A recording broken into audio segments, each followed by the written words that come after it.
C'est l'heure de politique en partenariat avec Slate.fr. Bonsoir Jean-Marie Colombani. Bonsoir Roselyne. Et bonsoir à nos invités sur ce plateau. Dominique Régnier, directeur général de la Fondation pour l'innovation politique. Bonsoir, Dominique. Et à vos côtés, Bruno Roger Petit de Challenge. Bonsoir. Bonsoir, cher ami. Donc, on connaissait son ambition. Désormais, on connaît son objectif, sans hésitation, l'Élysée. Emmanuel Macron a déclaré sa flamme. Il sera candidat à la présidentielle. C'était hier, dans un centre de formation à Bobigny. On l'écoute. Mais les appareils politiques, les logiques politiciennes, paralysent aujourd'hui notre capacité d'aller de l'avant.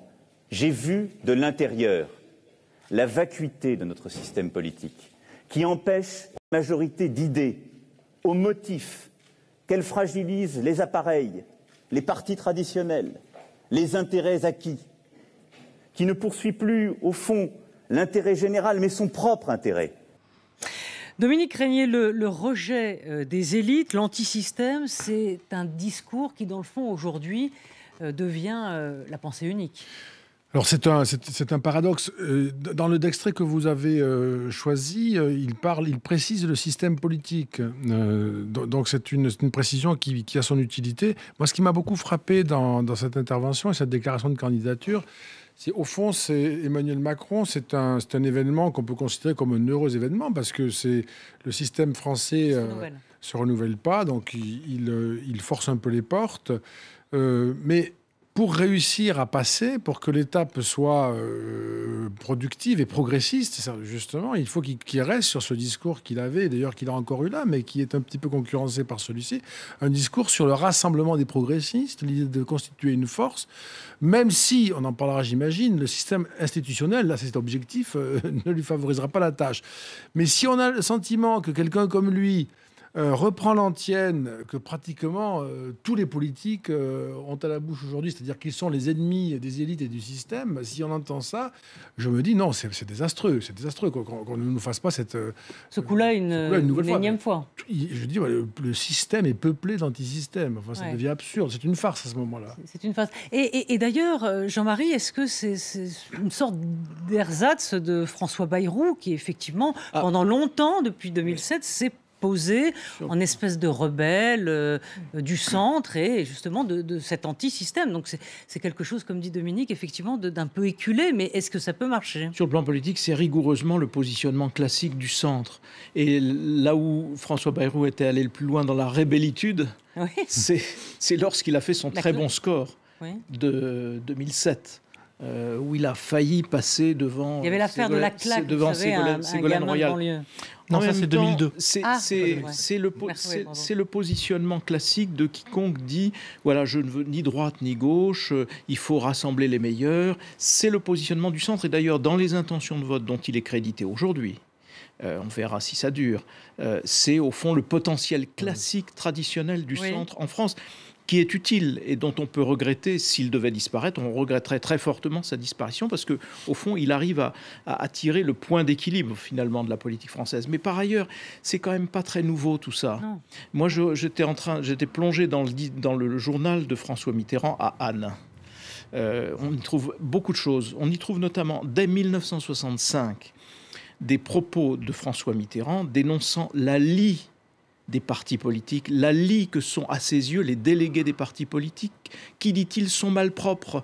Et c'était, vous voyez, donc à chaque fois que quelqu'un veut se construire, il va se construire en se prévalant, lui, d'être mieux que les autres, de se distancer des partis, de ceci ou de cela. Alors tout ça n'obère pas le fait que notre système, en effet, produit aujourd'hui une certaine rigidité. Mais je ne pense pas que Emmanuel Macron soit l'homme ou à lui seul capable de changer le système comme il le prétend. De faire turbuler le système, comme disait en son temps Jean-Pierre Chevènement. En quoi je mécontente, Bruno. Alors Bruno, oui, justement. Alors est-ce que ce dont parle Jean-Marie, c'est vrai que ça c'est pas nouveau, mais aujourd'hui ce terme populisme, qui est un mot un peu valise, et on voit que c'est vrai, tout le monde est sur ce créneau-là, que ce soit Marine Le Pen, que ce soit Mélenchon, Nicolas Sarkozy. Est-ce que, entre guillemets, il y a un populisme chic chez Emmanuel Macron? C'est amusant votre question. Alors, c'est le candidat de l'antisystème. Et alors, il y a 2 observations à faire. La première, c'est que c'est quand même, vous avez parlé de Mélenchon, vous avez parlé de Marine Le Pen, c'est quand même le premier qui propose un antisystème en se positionnant comme force de gouvernement. C'est-à-dire crédible, raisonnable, compétente. Parce que c'est quand même comme ça qu'il est perçu par ceux qui, aujourd'hui, dans les sondages, disent compétent, je suis assez tenté par le vote Macron. Comme disent les médecins, il n'a pas d'antécédents, beaucoup. Il a 2 ans électoral. Mais alors, je peux vous renverser aussi l'argument. Voilà un homme qui était inconnu des Français il y a 2 ans, parce que qui se souvenait qu'il avait été secrétaire général du gouvernement, adjoint de la présidence de la République, pardon, qui est inconnu il y a 2 ans, et qui, 2 ans plus tard, est candidat à la présidence de la République. Et est candidat à la présidence de la République dans une perspective où il peut, alors ça, ce sera tout l'enjeu de la période qui s'ouvre, où il peut empêcher un candidat socialiste d'accéder au 2e tour. Non, mais quand on réalise, c'est phénoménal. Bon. L'effet politique, pour le moment, c'est celui-là. Voilà. Bon, je vois bien ce que veut dire Dominique derrière. Après, il y aura la question du vote utile entre est-ce qu'il faut voter pour le candidat qui sortira de la primaire socialiste ou Emmanuel Macron. Là, je pense qu'il peut se passer des choses intéressantes. Mais on n'en est pas encore là. Lui-même, c'est ça qui est intéressant, se vit effectivement comme un anti-système.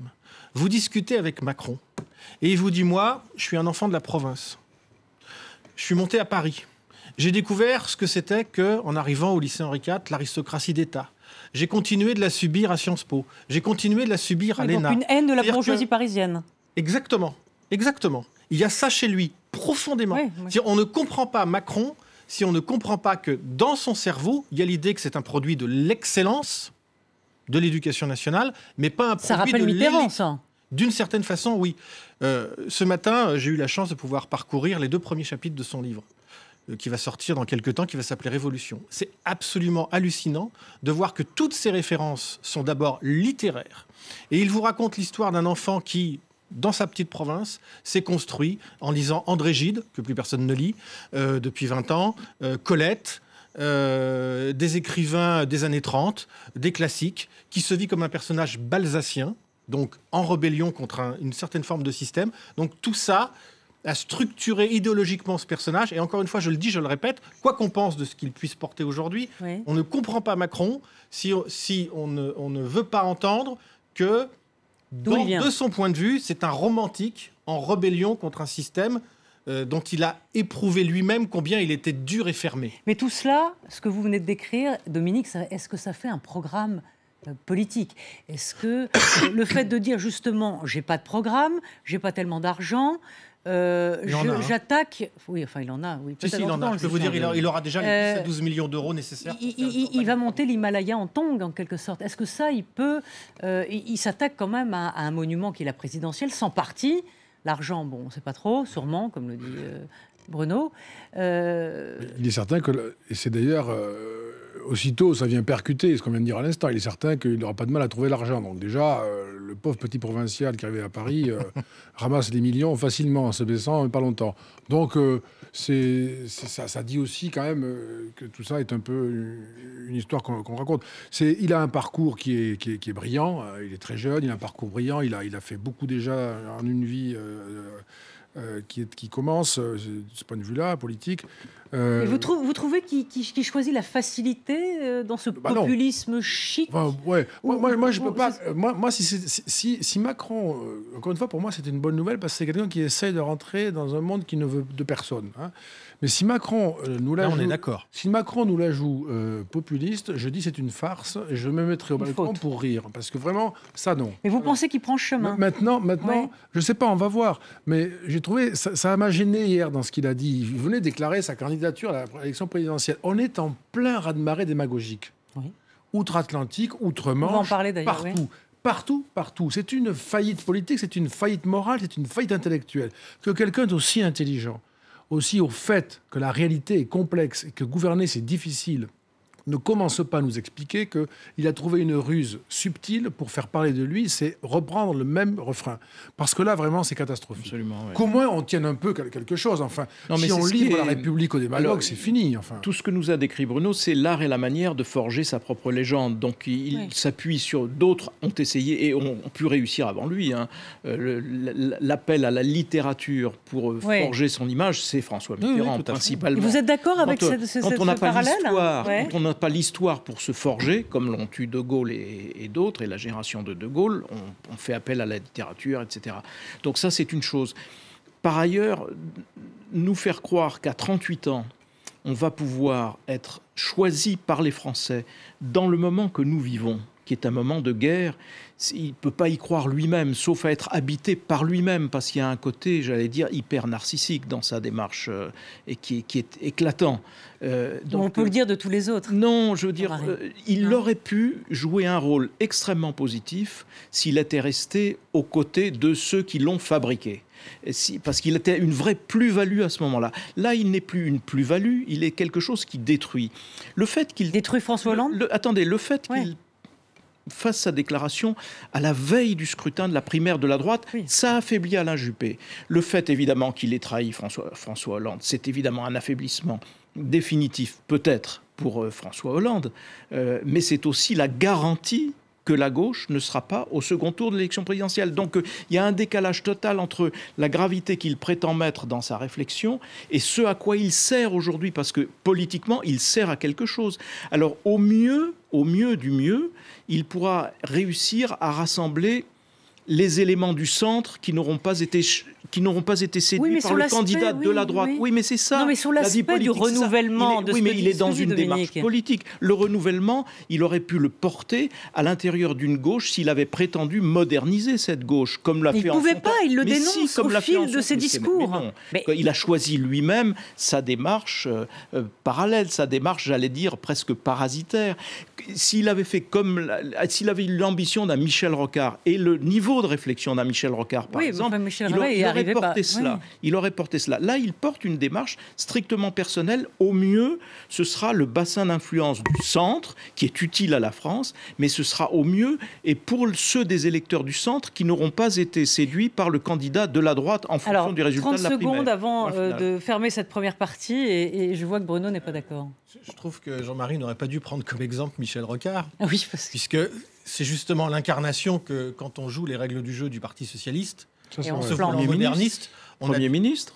Oui, mais pas président de la République. Mais parce qu'il ne représentait pas toute la gauche. Oui, mais donc, voilà. Mais ça, après, vous vous confrontez au suffrage universel, et vous ne pouvez pas vous substituer aux Français eux-mêmes. Mais non, mais justement, c'est le sens de la démarche de Macron. Alors, je pense qu'on continuera, mais c'est le sens de la démarche. Pourquoi est-ce que Macron existe? Parce que le Parti socialiste est en faillite, Jean-Marie. C'est ça aussi la réalité. Voilà, alors, ni projet, ni idée. On ne peut pas contester ce dernier point. Voilà. Bon. Ni candidat pour le moment. Ni candidat pour le moment. Allez, on continue dans la deuxième partie sur ce débat passionnant. À tout de suite.